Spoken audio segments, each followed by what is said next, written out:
Here's what's coming up on your horizon. Well, people find themselves in prison for any number of reasons, virtually all of them bad. Yet what happens inside those prison walls doesn't have to be. Today, we take a closer look at a program that gives both the inmates and the animals they train a second chance. Stay with us for the Dogs of Lexington on Oklahoma Horizon. Oklahoma Horizon is made possible by the Oklahoma Department of Career and Technology Education. Oklahoma's investment in career tech provides more than nationally recognized technology education and training. It produces solid financial returns for the state's economic future. Oklahoma Career Tech, elevating our economy. And the Oklahoma Department of Agriculture, Food, and Forestry, helping good people grow good things. And now, from the Career Tech Studios in Stillwater, here's your host, Rob McClendon. Hello everyone, thanks for joining us here on Horizon. Well, life in prison is not enjoyable, and it's not supposed to be. Yet a program in Oklahoma's Lexington prison is bringing man and animal together, giving renewed hope for both and improving the quality of life for all. With some background on the program and the documentary about it, here's our Andy Barth. Well, second chances are sometimes hard to come by. Yet in 1990, Sister Pauline Quinn started a dog training prison program in Oklahoma. The purpose? To have inmates train dogs from abused and neglected situations for adoption, giving purpose to the inmates and a second chance for dogs with a bleak outlook. The program has had great success and is featured in a documentary called The Dogs of Lexington, highlighting the bond between dog and human. They're known as man's best friend, loyal no matter what. And in Lexington prison, they're making 25 to life a little easier. And I give them to the guys up front. We take these dogs in, they're just jerking us down here, and then 2-3 weeks later, these dogs are walking around this track obediently, doing some of this agility equipment. It just still blows my mind that it's the same dog. It's just incredible. And I just get a big old kick out of that. And then when they find a good home, I even get a bigger kick out of that. Lee Fairchild is the director of Friends for Folks at Lexington Prison and says the bond between man and dog is life-changing. The positive changes are definitely with the guys in the program. It gives them a responsibility, taking care of something, loving something, because there's not much love in a place like a prison. And it gives them something that they can show unconditional love for, and the dog shows unconditional love to them. And for inmate Todd Saunders, training dogs is all about giving back. You know, some of these dogs are on their last legs, so we're in a sense saving their lives, and they're giving us purpose while we're here. And I mean that in itself is a blessing to us. Man, this program is really just about I mean, to me, it's giving back. I've taken so much in my lifetime from the community and from my loved ones. And, you know, I know my family, they're proud of me for giving back. Sean Moore has trained several dogs in the program and says whether it's a dog or a person, everyone deserves a second chance. Regardless of background, though, regardless of where you come from, you can rise. You can become very good at something. You can excel. Just because you come from a puppy mill or low income or whatever, that is not what chains you down. What chains you down is your mind. Veterinarian John Otto works with Friends for Folks and says this program comes down to one thing. So it's this relationship, this human-animal bond that gives the opening for the first time sometimes in our life to love and receiving love, to giving love, and then to learning. And then that's where this change and transformation occurs. It's a beautiful thing. Without it, this program would not exist.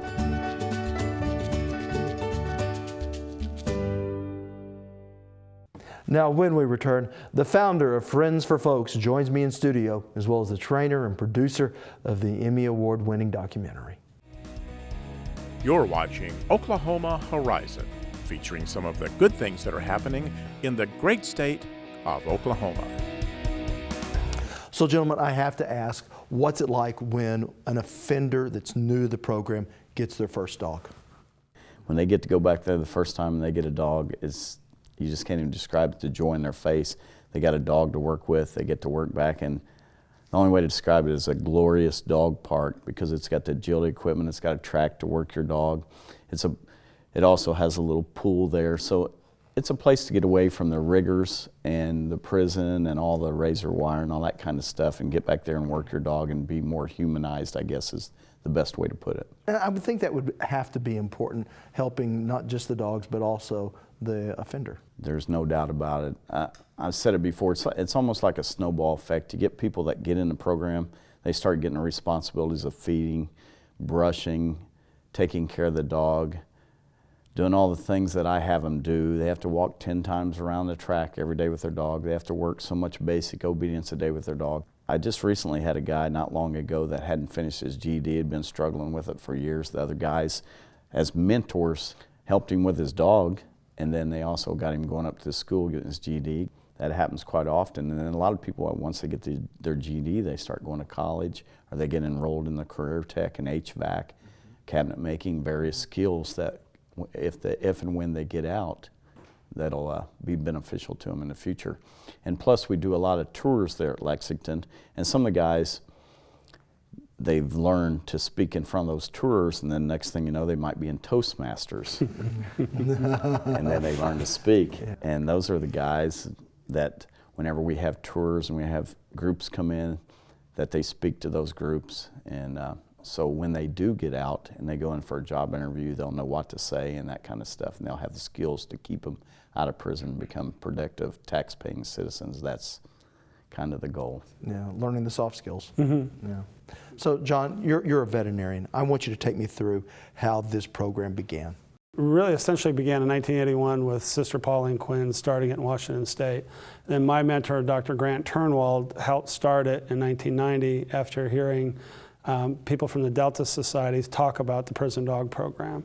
And he thought it would be a very good idea to start one here in Oklahoma. So he went and met with some people down at Lexington Prison and began it in 1990. And then about 1996, he was going to become Dean of Virginia's Tech Vet School, or Associate Dean, and he had me come down there to look at the program. And I was extremely reluctant to go down there because my dad had been in the FBI for nearly 30 years, and I didn't want anything to do with, really pretty serious offenders, and the things that had happened. So I said no twice. I did not want to go down. And then what I ended up doing was I prayed about it for a solid day, and then at the end of that day, I just felt like it was the right thing to do. So I told Grant that I would go down with him. On the trip back, Grant kind of said, well, I'm going to be leaving. Would you be interested in taking over this program? And I said, yes, I would. I would be interested. That began in March of '96, and then from there, I've worked with different program coordinators, Jack Cottrell, Tracy Beckelheimer, and now Lee Fairchild, over time. I've been through several wardens, and now it's been 19 years of volunteering down there and working, and now, as we've talked about earlier, we're taking the program to Mabel Bassett Correctional Center. And so what I do as a veterinarian is I help with medical issues that Lee may have questions with or offender might have a question with.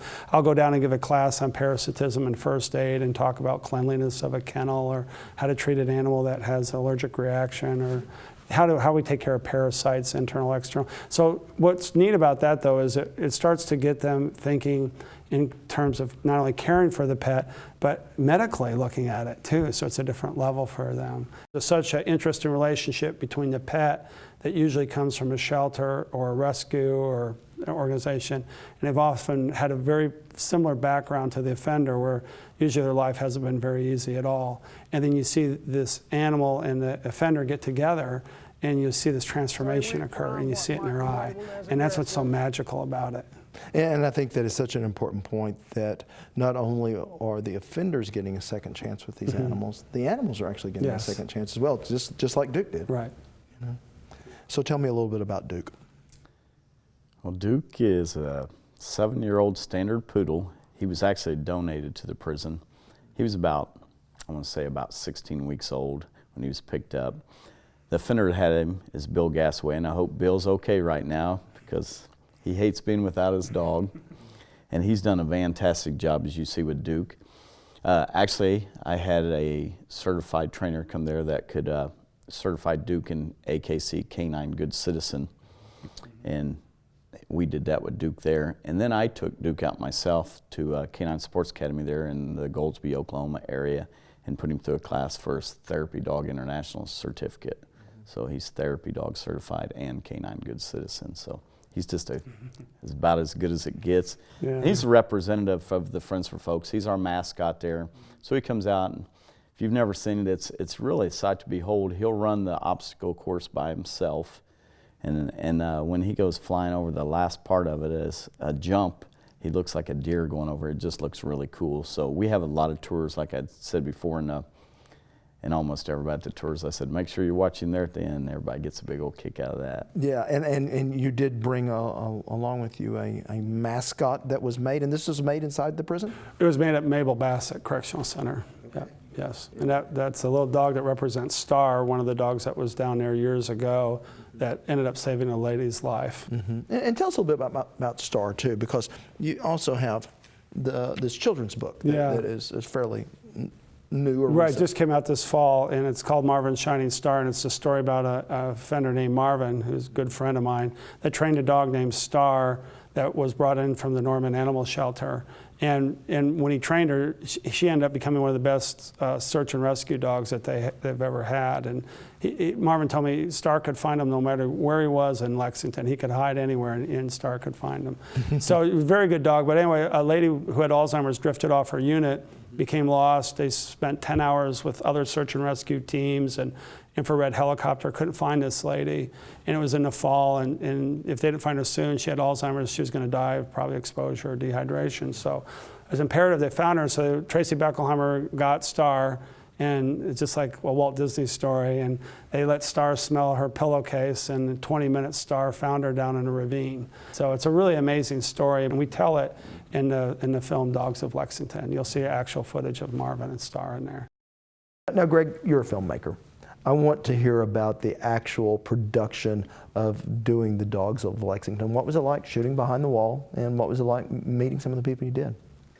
Well, this is one of our community projects that our college, Oklahoma City Community College, does, and I'm the director of the film and video program there. So our students, and you know, it sounds like John hooked me in the same way that Grant hooked you. In other words, you take them down to the prison and have a talk there. That's our first talk, was just, well, come here, just let me show you the program. And then once you see what this does, then it's like, how can you not be hooked? It was a thrilling thing for our students to work on, because, you know, part of what you're trying to do in a film is, especially a film like this, is you're trying to discover the story as you start to work on it. So we came down to just talk to everybody out by the obstacle course and interview everyone. And then once we did that, we said, well, but there's also training that happens in your cell. So, well, that's something else we should shoot. So we shot that. And then, well, there's a dog named Sarge, and he's going to be going to the vet center. So we should follow that. So it's a thrill to see young people that you've taught in college be able to go out and then apply what they've learned right there to capture these moments. Then we're able to put together in a story that has at least moved the DOC enough to be able to open up this program into a new prison. Because what Lee's talking about, the look in the eyes, well, we caught that in that last night. Like, what's it like for a woman that's been behind bars for 16 years and never touched a dog at that time? What's that like the first time? Ultimately, from talking with them, and you may end up in prison and feel in a real hopeless place, like, because you're there, and it can feel like the end of the road. But if you got a dog that's got a problem, and you are working with that dog, and lo and behold, after however long it takes, that dog changes, well, suddenly you start to believe in change yourself. And then once you start to believe that things can change for a dog, well, why can't they change for me? And that starts to give you hope. And that's the most beautiful gift that this program brings to all the people inside the prisons, to the animals, and then the animals go out, and then they bring hope to all the people they come in contact with. Like Sarge at the vet center, it's like all those guys lining up to give Sarge a walk. They still talk to him. We have one of the people we interviewed in the Mabel Bassett, Daryl Winters, was talking about how Yeah, his wife works there, and they got this little dog named Sergeant. Everybody just loves to take that dog out for a walk. So John has a name for it. He calls it the ripple effect. This good action just keeps producing more and more and more good out into the world. Now, we have the Dogs of Lexington. We're about to have a second film called and Greg, I'll let you finish me up. What was the new film? Basset Tales. That's John's title for the film about the dogs going into Mabel Bassett, and then also following out the dogs. So we actually are able to talk with someone that's been through the program, Daryl and Rick, and also General Aragon. I mean, her point is that any vet that wants to have a service dog should be able to have a service dog. You'll be able to hear from a vet what that's like, the help that a dog can be to someone. Yeah, absolutely. Now, when we return, we will look how this program is not only changing lives, but attitudes outside the prison gate. Want to share something you've seen here today? Well, all of our episodes are streaming on our YouTube channel at Oklahoma Horizon TV, or you can subscribe to our weekly free podcasts on iTunes. Now, John, you mentioned that your father was in the FBI for quite a few years. What is his attitudes for this program, and have they changed? Yeah, that's been profound to watch his change, because when I grew up, he said rehabilitation of criminals was an oxymoron. Basically, it just doesn't happen. And so to watch him, and when he got to meet Marvin too, and watch his change through his relationship with Marvin was incredible, because for 2 years, I really didn't even tell him I was going down to Lexington prison. I told my mom, but I didn't tell my dad, because I knew his opinion and his feelings towards, you know, the incarcerated in general. So I really kind of kept it hush-hush. Now, eventually, you know, they had that stained glass shop, and I would bring stained glass back as gifts for my mom and others, and then eventually my mom told my dad I was going down to the prison to work with this dog program, and he really didn't say much about it, but as they would come out and visit us here in Oklahoma, I would take my dad to go see Marvin up at the Minimum Correctional Center in Oklahoma City. And he actually made a cuckoo clock that was out of stained glass, and it had stopped working. So we took that clock up there because Marvin could fix it, because he built the clock. And so my dad got to meet Marvin there, and he went into the prison, which I was really surprised about, that he would do that. And he got to meet Marvin, and then eventually, as we talked, Marvin was released and paroled by the governor. So, and then once Marvin got out, he and I started working at we have a little hobby farm, and we were hit by the tornado back about 5 years ago and destroyed our barn and dock and fencing. So Marvin and I spent basically 2 years repairing that place. Well, by then my parents had moved out here, and my dad is living here, and he would help as well. So he and Marvin would be working together out in the fields, and Marvin came out every Saturday, and we worked for about 8 hours.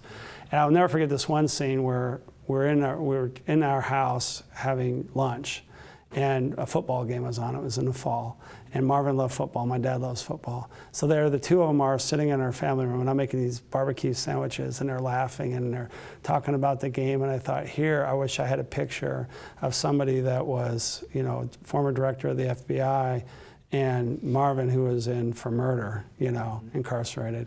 And here they are sitting together in a family room laughing and talking. And I just thought, you know, I just thought to myself, it just really epitomizes the strength and power of this program, of what it can do, not only for the offender, but for society that looks in and often is prejudiced, you know, and sometimes rightly so, what people have done and, you know, crime acts they've done. So it was an amazing thing to watch that relationship develop. And my dad, it's really fun to listen to him talk about Marvin too, because he says there are very few people he had ever met that basically said that, yeah, I did what I did, and I needed to pay for it, and I did.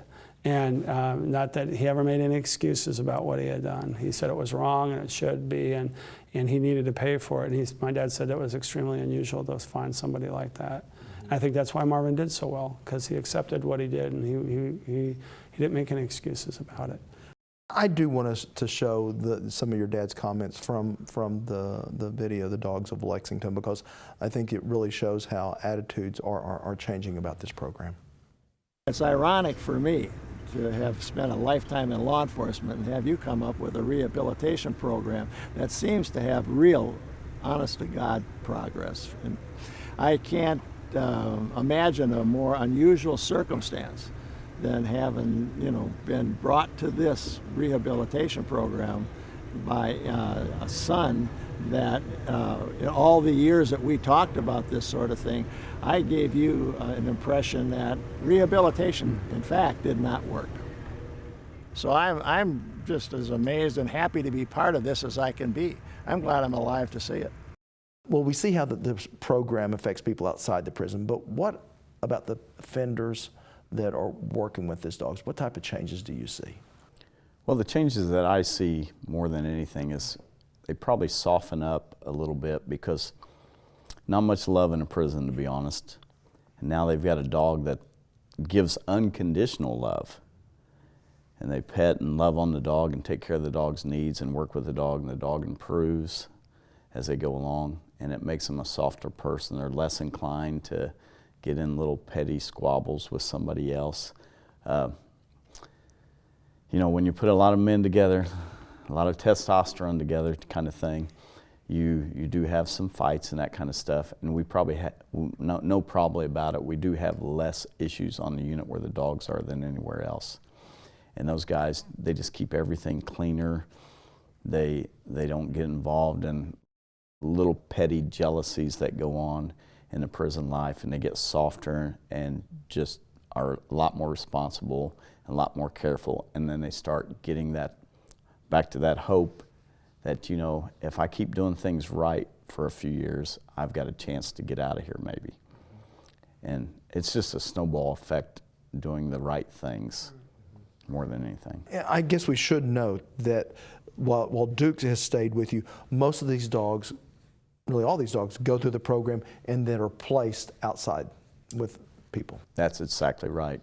We keep them anywhere from a minimum of a month, sometimes up to 4 months. Some of the dogs that we get from the shelters do have a few issues. We don't take human aggressive dogs, but we get dog aggressive dogs, and we have a high success ratio working with them. They usually go to the animal shelter because of some reason, and usually it's something that we can work through. A lot of them are shy, and they develop a lot of confidence by working the obstacle course, being with somebody almost 24/7 that's loving on them. Plus, they've got 119 other guys on the unit that pet them and love on them. So that helps a lot with the shy, timid dogs. And then if it's a kind of dog that gets in your trash, you got somebody there keeping them out of the trash, and develops a habit. Just like a human can develop a habit after 3 weeks, dogs can develop not doing something bad after a couple, 3 weeks the same way. So crate train, house train, we teach them to walk properly on leash in the heel position without pulling. We also have a cat there. A lot of people asked about the cat, but we don't want to adopt one of our dogs out to someone that's elderly and they're walking along and a cat runs along. They chase after the cat and pull that person down, so we want them to get used to cats also. Then we teach them sits, stays, and downs. And the inmates kind of get in some little competitions on that. They don't get carried away with it. And I kind of encourage that too, because they want to see how long the dog will down and stay, how long the dog will sit and stay, and various things like that. So that's kind of neat. We actually just had a little competition the other day. We set a crate up and see which dog could get to the crate the fastest and go inside and close the crate door. Duke would have probably won that, except his offender was so excited that he got in there so fast they forgot to close the door. Because Duke would stay there, as you can see. He's about as good as they get. You know what I'm talking about, you don't you? Yeah, before we came out into the studio, we were all sitting and visiting, and you had him sitting, and everyone was rubbing on him. He never moved. He would turn his head, but he never moved. Yeah. He's a good boy. You're a good boy. So, John, what happens from here? Well, one of my hopes and prayers is that it will continue in not only here in Oklahoma in the veterinary profession, but abroad, that the veterinary profession will embrace it as it moves across the country, and it is. And Sister Pauline and I were able to speak at the Southwest Veterinary Symposium and show the dogs of Lexington there and to hundreds of veterinarians. And that's my goal and hope, is to take it within my profession across the country and then hopefully internationally as well. And the same is true with the book, though, as well. I'm really hoping to help the children of the incarcerated as well, which 70% of children of the incarcerated end up becoming incarcerated. So one of the things we're working on, it looks like it's going to happen in this state, is to get this book to every elementary school and library in the state and start with reading programs to help kind of break this cycle. The number one deterrent to incarceration is education. So we have shown that, stats have shown that. So if we can get these kids reading and talking about some of these things that are going on in the home, hopefully we'll stop this cycle from occurring. So that's kind of it's a twofold thing for me, really. It's working with the offenders and then especially the children of the incarcerated, and then within my profession too. Yeah, it almost sounds like justice reform at its very best. Gentlemen, I appreciate each of you coming in, and best of luck with the new film. Yeah. And I just can't wait to see it. Yeah, you'll like it. Yeah. With ever-tightening state budgets, we continue our look at areas that could save taxpayer dollars. Next time on Oklahoma Horizon, we focus on the costs of incarceration and look how addiction recovery programs may be an answer. I feel like I'm headed back to life now, back to the real life, instead of jails or institutions or maybe even death. Justice reform and our state budget. An Oklahoma show for the Heartland, Oklahoma Horizon. Thanks for including us as part of your day. I'm Rob McClendon. Hope to see you back here next week.